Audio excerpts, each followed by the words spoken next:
bem-vindos ao programa Viva a Vida. Viva a Vida para mim, para você e para todos nós.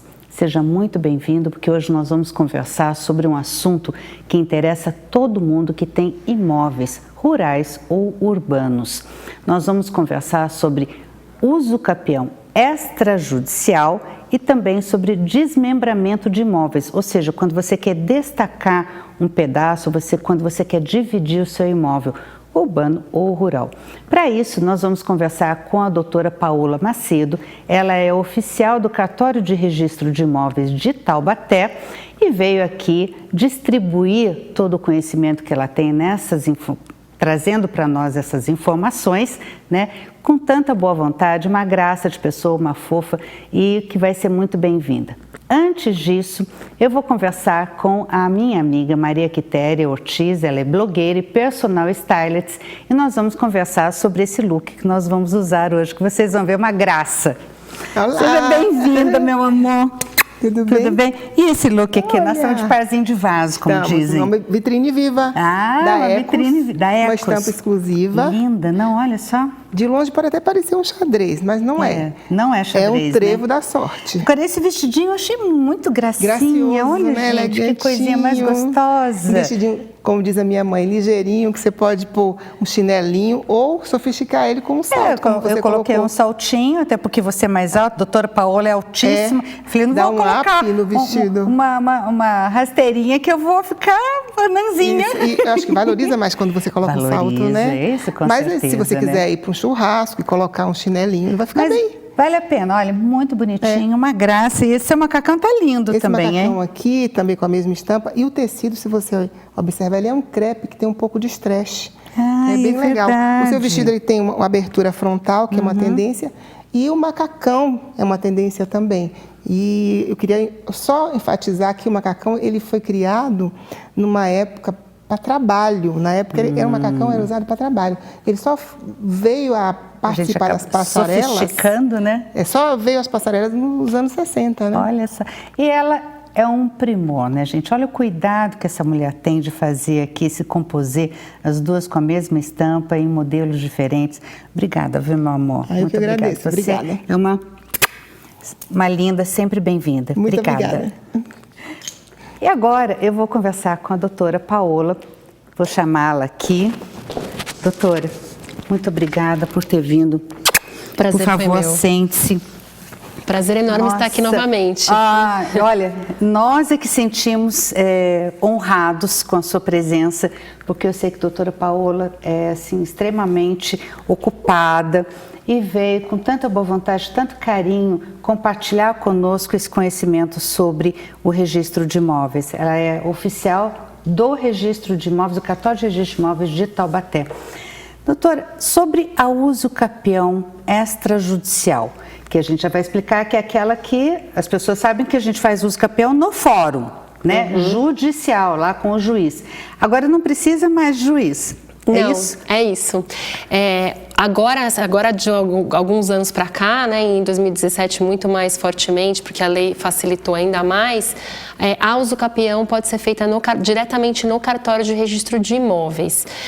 Qual é a diferença? Não vai ter o tempo de um processo judicial, né? No registro, muito mais rápido, muito né, mais doutora? rápido. Nós temos prazos legais sempre de 15 dias, né? Então, tudo que entra no cartório, em 15 dias nós temos que dar uma resposta. Então, assim, o que é comum as pessoas acharem? Também não é assim, chegou no registro, já vai registrar o uso capião. Não, é um procedimento, né? Então, tudo que é feito judicialmente, todas as provas, a petição inicial, que no cartório chama requerimento, mas na verdade é como se fosse uma petição inicial, porque o advogado precisa do advogado, aí precisa isso que eu ia mesmo. Perguntar, porque não vai se livrar do advogado, não, né? Não. Porque vai continuar precisando do advogado, Exato. Até porque é complexo mesmo, né, claro, doutora? Claro. Precisa de um profissional específico da área, Com que certeza. tenha conhecimento técnico sobre isso. Exato. Né? O chamado requerimento inicial é como se fosse uma petição inicial de um procedimento judicial mesmo. Vai ter que contar a história, vai ter que enquadrar na lei, qual modalidade de uso capião está se referindo, qual é o histórico daquela uso capião, se houve uma invasão, se tiveram os títulos, se teve partilha, se as pessoas morreram, enfim. Toda essa história vai ter que ser contada no requerimento inicial, que vai também identificar qual é o imóvel que está sendo usucapido e quem são os confrontantes. Porque a grande mágica do extrajudicial é que quando não há litígio, né? Então, o que a gente percebe? Em muitas ações judiciais, os confrontantes são citados e não apresentam impugnações. Então, nesses casos, está havendo um grande movimento de desjudicialização. Então, os cartórios estão ajudando o Poder Judiciário a desafogar esse número excessivo mesmo, de ações. Precisa, porque o Poder Judiciário está abarrotado de processos. 100 milhões de processos. Um processo de uso capião no Poder Judiciário leva aí 6 anos ou mais, muitas vezes, né? Sim. Eu tenho uso capião de 2006. Eu imagino. Olha só. Eu, quando advogava, eu tinha uso capião de 30 anos. Nossa, é muito tempo. No cartório, não. De 15 em 15 dias tem que ter uma resposta. Exatamente. Então, assim, qual que é a grande mágica, né? O advogado, assim, quanto mais pronto tiver o procedimento, e aí no nosso site também, que é www.critaubaté.com.br, tem lá em como registrar o uso capião, tem uma lista completa de todos os documentos e providências que o advogado tem que seguir para apresentar no registro. Existe um provimento que é o provimento 65 do CNJ, que ele esmiuça bem o procedimento no extrajudicial. Sim. É um bom passo a passo para quem quiser começar a entrar nessa área. E para que fazer uso capião, doutora? Então, o uso capião, ela vai dar a propriedade, né? A pessoa que tem a posse não tem a propriedade. Um dia desse eu conversei com uma pessoa e falei, olha, o senhor não tem a propriedade do imóvel. Lógico que eu tenho. Né? Ficou bravo. Eu sou o proprietário. Eu falei, mas o senhor não consta na matrícula do imóvel. Exato. O seu nome não está na matrícula do imóvel. O senhor não é detentor do domínio desse imóvel. Só que é uma linguagem meio técnica, então as pessoas acabam não entendendo. Então, só é proprietário, termo técnico, proprietário, aquele que está lá com o nome na matrícula do imóvel, que a gente já conversou, que é aí uma certidão de nascimento que o imóvel tem. Exatamente. Né? E que vai lá anotando nessa certidão de nascimento, que chama matrícula, tudo que acontece no imóvel. Como que ele nasceu, né? De onde que ele veio e todas as informações sobre ele, a especificidade dele, a metragem, os confrontantes, sim, né, doutora? As medidas. Então, quem que é o dono, quem que não é, se houve compra e venda, se houve formal de partilha, tudo. Tudo. Se ele foi dado em garantia para algum financiamento, tudo isso consta na matrícula do imóvel. Se não constar, não produz efeitos. Para o mundo jurídico, aquela pessoa não é proprietária, né? A proteção da posse e da propriedade são muito diferentes. Sim, e aí a pessoa tem a posse do imóvel. Isso não quer dizer que ela também não é dona do imóvel, até porque ela tem que ter o ânimo de dono. Sim. Até para poder fazer uso capião, que é um dos requisitos. Porém, ela não é proprietária. Mas nós vamos, daqui a pouco, no próximo bloco, conversar com você, explicar por que é importante ser proprietário e ter o nome constando na matrícula do imóvel. Por que quem não registra não é dono? A gente já volta.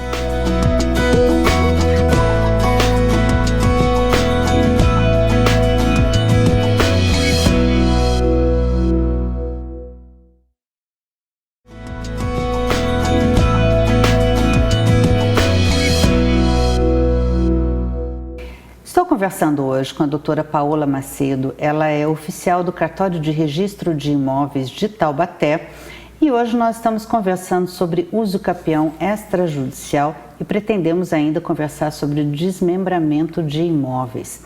E aqui ficou uma pergunta no ar, né, doutora? Por que é importante registrar o imóvel no seu nome? Por uma série de questões, né? A primeira questão é a proteção da propriedade. Você não vai ser atingida por dívidas, de terceiros, né? outras coisas que não dizem respeito a você. E a segunda coisa é o imóvel que é da sua propriedade, ele é mais valorizado, você pode dar em garantia para levantar um financiamento, para fazer melhoras no próprio imóvel, fazer um inventário, fazer uma doação, enfim, tudo isso, todo esse trânsito imobiliário é facilitado quando o imóvel é regular está em nome da pessoa que deveria ser, né? Agora, quando o imóvel não está regular, um dos caminhos para regularização dessa posse, né, para a propriedade é a uso capião. Perfeitamente. Agora, a uso capião, ela precisa de alguns profissionais que auxiliem esse proprietário, né, esse possuidor que quer virar proprietário. Exato. Né, para o procedimento. Quais são, doutor? Sim, a lei estabelece a necessidade de se fazer, em quase todos os casos, eu vou até explicar quais são as exceções, um memorial e uma planta. Então, um engenheiro vai ser necessário. Pode ser arquiteto? Pode ser arquiteto, tem ou RT ou CAL. Topógrafo pode ser? Topógrafo, não. Tá, a lei, tem que ter tem que ter ou ART, ou CAL, ou RRT. Tá. Isso precisa ser demonstrado. Ele vai precisar do advogado, que é necessário. Por favor, né? E ele vai precisar também, antes de protocolar o procedimento no registro de imóveis, fazer uma ata notarial num tabelionato de notas. As pessoas perguntam, mas para que serve essa ata notarial? Para quê? Já não vou fazer no cartório de registro de imóveis, por que eu tenho que ir em outro tipo de cartório? Essa ata notarial, na verdade, ela é um meio de prova. A lei estabelece quais os requisitos que ela tem que seguir, mas ela tem algumas provas que podem ser produzidas pela ata, podem e devem ser produzidas. Por exemplo, a inspeção, o tabelião pode ir lá no local, constatar que quem é possuidor é aquele mesmo que está requerendo, quem são os confrontantes, se ele teve acesso ao imóvel, como é que está o estado do imóvel. Ele pode fotografar, essas fotos podem constar da ata notarial. Ele pode, inclusive, ouvir testemunhas, então testemunhas que comprovem a posse. Então, a ata notarial... E ele vai certificar pública, tudo, né? Na ata notarial, isso. Então, a ata notarial, ela é um documento essencial, né? A lei exige que precise ser feita a ata notarial na comarca, num dos tabelionatos da comarca. Então, não pode fazer uma ata notarial em outra comarca que não tem validade. E ela tem que ser feita por um tabelião de notas que vai certificar e que vai produzir provas. É para isso que serve a ata notarial. Agora, explicando para vocês. Nós temos cartório de registro de notas e nós temos cartório de registro civil e nós temos cartório de registro de imóveis. Cada um serve para uma coisa. Cartório de registro civil é quando a gente nasce, quando a gente casa, está tudo lá certificado, certo? Esse é o cartório de registro civil. Tem o cartório de notas que vai fazer a escritura pública quando você compra um imóvel, quando você faz doação. Então vai fazer essa ata notarial que é necessária para uso capião extrajudicial. E aí, depois tem o cartório de registro de imóveis, que já fala, onde os imóveis serão registrados. Tem também o títulos e documentos. Títulos e documentos, olha só. E civil de pessoas jurídicas. Olha só. Então, e também o tabelionato de protesto. Estava esquecendo desse.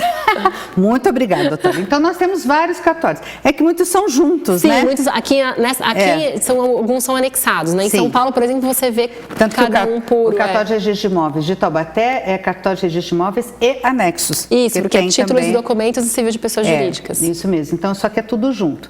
Então, a gente tem que tomar cuidado para saber qual o cartório que a gente vai utilizar. E nesse caso, a ata notarial ela é feita no cartório de registro no tabelionato de notas, tá? Então, vai lá, vai fazer, é pago, né, doutora? Vamos explicar. Nada é gratuito na uso capião extrajudicial. Perfeito, né, é isso mesmo. O custo é muito alto?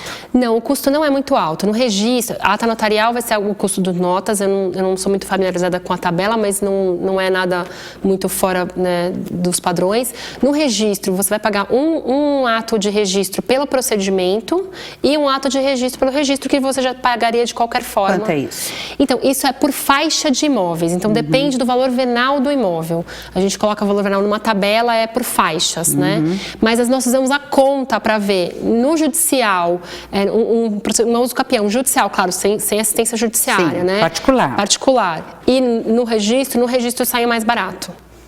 Então não é mais caro e é mais rápido. E é muito mais rápido, muito mais rápido. Muito bom. Assim, demorou um pouco para as pessoas pegarem esse jeito, né, e começarem, mas nós já estamos com a máquina girando da uso capião. Nós já fizemos registros e temos vários em andamento, né? Então assim, isso já pegou, vamos dizer assim. Certo. Eu quero saber agora da doutora quais os requisitos que a pessoa tem que ter para poder fazer o uso capião, para poder estar buscando a regularização desse imóvel através da uso capião. Então, as modalidades de uso capião são as modalidades normais do Código Civil.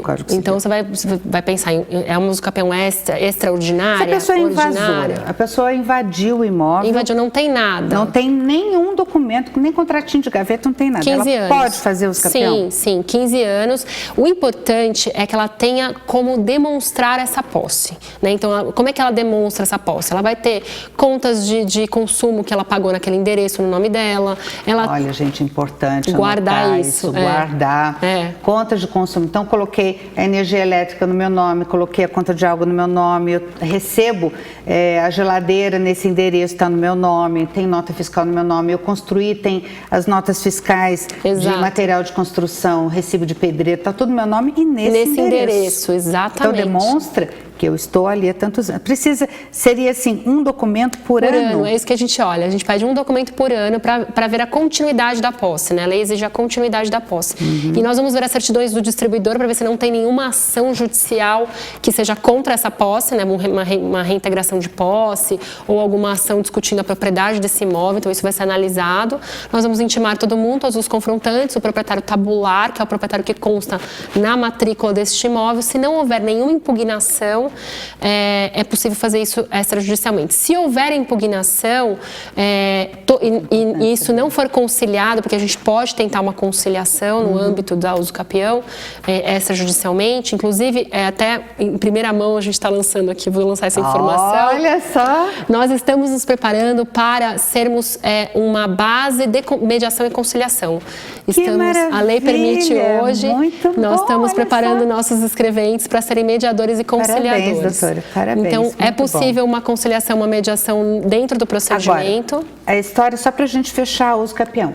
Quem cala, consente. Quem cala, consente. Então, notificou o confrontante ou o proprietário que consta lá na matrícula e ninguém se manifestou em 15 dias corridos, Perfeito. não são 15 dias úteis, Perfeito. né? 15 dias corridos, sinal que ele concorda. Exatamente. Não tem mais como reclamar. Não tem como reclamar.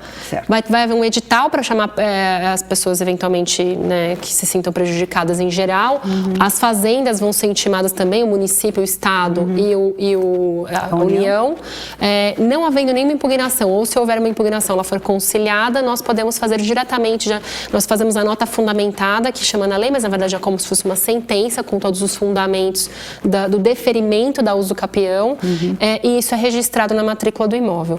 Eu só não recomendo fazer a uso capião extrajudicial se houver ônus nas matrículas. Por quê? Porque o provimento do CNJ... Hipoteca, por exemplo? Por exemplo, uma hipoteca ou até uma penhora. Porque o provimento do CNJ, ele diz que na uso capião extra, os ônus não serão cancelados automaticamente. Daí você faz uso capião, só que você fica com a penhora vai ter que pedir no juízo para que mande uma ordem para nós para cancelamento.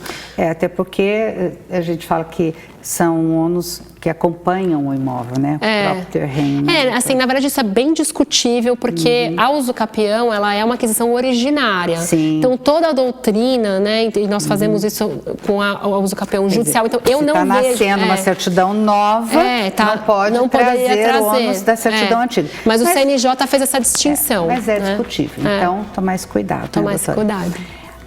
Não sai daí, porque nós vamos conversar no próximo bloco sobre desmembramento de imóveis. Olha que legal. A gente já volta.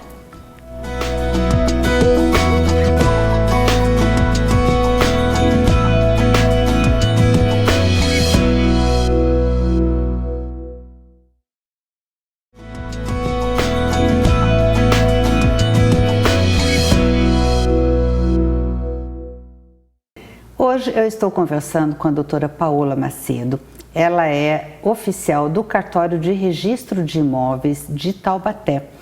E começamos conversando sobre uso capião extrajudicial, ou seja, aquele que é feito fora do judiciário, direto no cartório, quais os requisitos, quem pode fazer, por que fazer, né? E agora nós vamos conversar sobre desmembramento de imóveis, porque o objetivo desse programa é levar para você informações relevantes que te ajudem a encontrar soluções para os problemas do seu dia a dia. E nada melhor do que encontrar soluções aí para a regularização do seu imóvel. Doutora, o imóvel é a segurança da família, Com né? certeza. E um imóvel regularizado, registrado certinho no nome daquele que está morando no imóvel, do ocupante, do dono do imóvel, é a melhor coisa, né? Com certeza. Essa é a verdadeira segurança jurídica, né? Então é aquela história, quem não registra não é dono, é isso mesmo? Perfeito. Né? É isso então, mesmo. se você é proprietário de um imóvel, né? Você acha que é proprietário do imóvel, só que na matrícula do imóvel, quando você vai lá no cartório de registro de imóvel, você pede a matrícula desse imóvel que você está aí, que é seu, e não tem o seu nome lá, é sinal de que esse imóvel não está registrado no seu nome, né? Então, você tem que regularizar. E uma das formas é o uso capião que a gente conversou. Perfeito. Agora, se a pessoa tem um imóvel e quer dividir esse imóvel, ele pode dividir em 2 ou mais partes? Sim, é possível o desmembramento desse imóvel, né? É um procedimento que nós fazemos. É possível dividir em 2 ou mais partes. Nós fazemos uma distinção em até 11 áreas. Isso é considerado um desmembramento simples, então precisa de menos providências a serem tomadas. De 11 a 20, a gente precisaria comprovar infraestrutura no local, que tem água, esgoto, iluminação pública, enfim, algum equipamentos públicos de infraestrutura. Isso é comprovado por uma certidão da municipalidade, da prefeitura. E acima de 20 áreas é necessário fazer um registro especial, que ele se assemelha a um loteamento. Daí é um registro um pouco mais complexo, com mais documentos, mas também é possível fazer.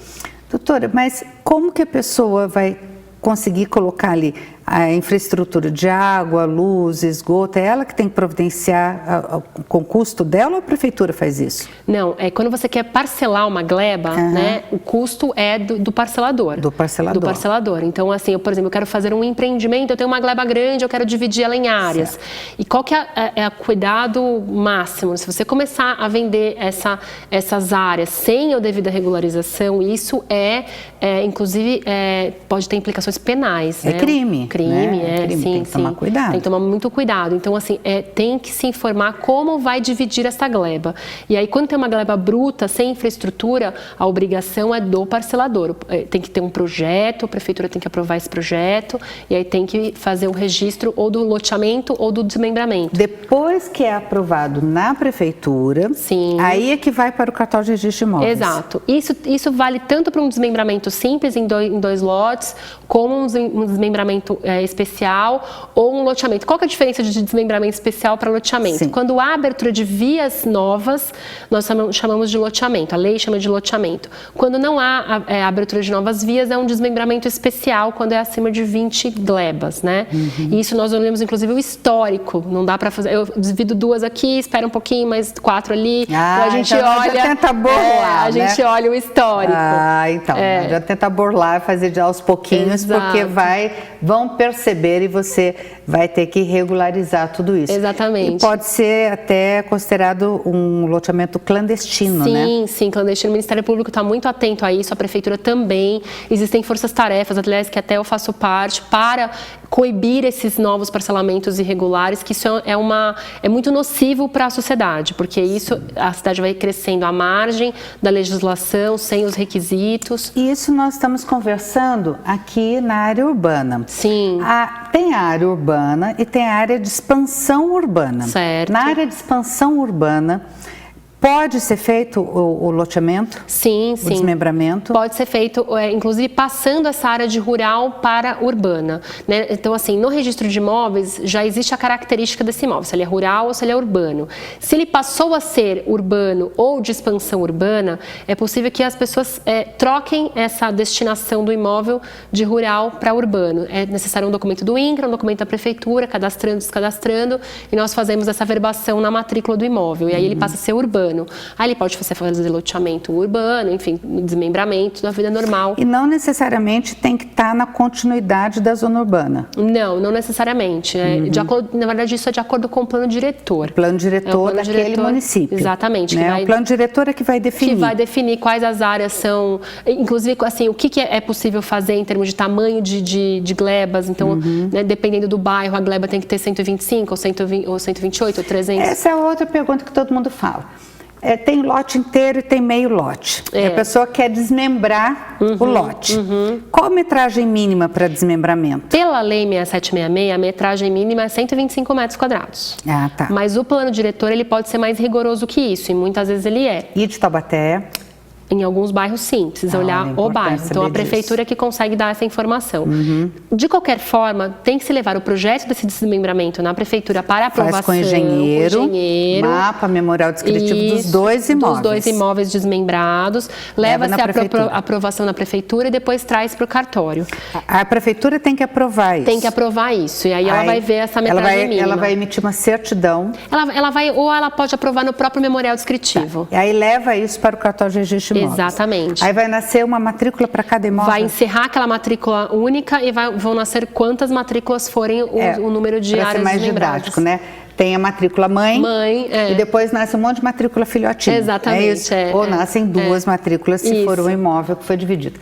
Mas o imóvel ele tem que ter saída para a rua, por exemplo, se a pessoa quiser dividir o imóvel ficando nos fundos. Como é que fica? Pelo direito civil é possível fazer esse imóvel encravado. Inclusive a gente também não questiona isso. Certo. Porque o direito de vizinhança ele cria uma saída, que é a servidão de passagem. Né? E servidão também pode ser usucapida, né, doutora? Sim. Importante saber. Não, e tem o direito de vizinhança de passagem. Então eu tenho que ter passagem no outro terreno. Só que o município muitas vezes pelo plano diretor ele não aprova esse tipo de desmembramento. Então precisa ficar atento ao município. Taubaté?